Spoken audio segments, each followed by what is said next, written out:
you go. Okay, let's go over a couple advanced features, or just a couple little random features of synthesizers. Specifically, let's restart that.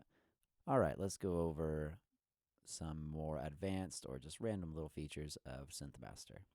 So let's start up here in the top left, poly versus mono. If you're in polyphonic mode, you can play multiple notes at once.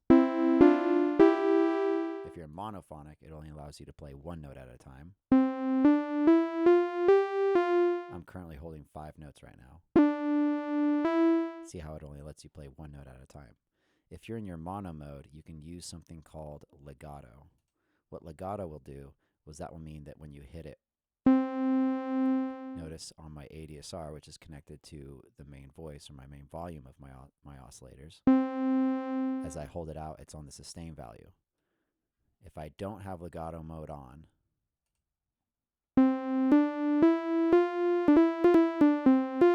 as I'm holding notes out and playing other notes, it's restarting the ADSR envelope or the amplitude envelope as I play those new notes. And I was holding all those notes at the same time that I'm playing that. Whereas if I go to legato mode, any note that I hold, if I'm holding notes and I continue to play, it'll only go to the sustain value. It'll completely skip up my attack and my decay. So here's one note. I'll hold the second note now.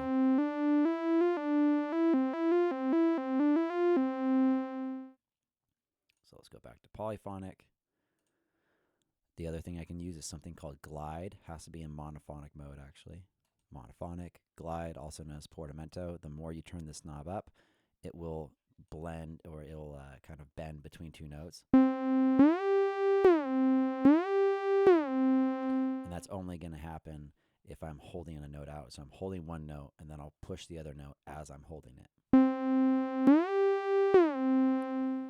If I change my portamento type to be in slide mode, it'll glide no matter what. So I don't have to be holding notes out in order to engage the glide. The other thing I can do is my voices. So oscillator or synthesizers have a certain amount of voices or oscillators they can play, or in this case, how many notes can be played at one time. So right now we're on 16 voices. I can only use 16 notes on the keyboard at once. But I can also use the unison feature. So if I go to, say, 8 voices for unison, and then I make this be only 8 voices that it's capable of producing, then I can only hold one note at a time.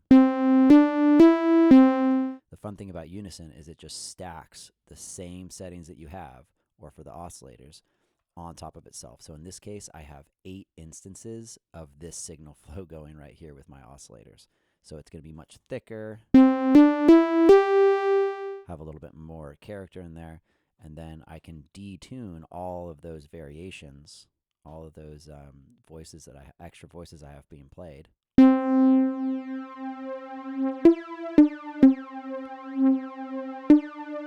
can also use a cutoff frequency,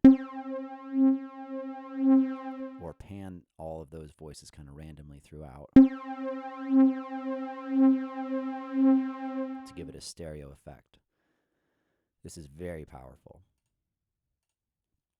Let's go back to our normal settings.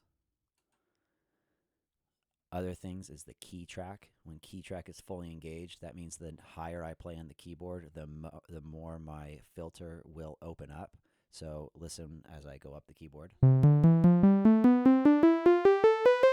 Notice how you can still hear all those high frequencies the higher I play. But if I turn the key track off or down, it's an equal frequency response no matter what note I'm playing. So for a more natural feel, you're going to be using key track all the way up.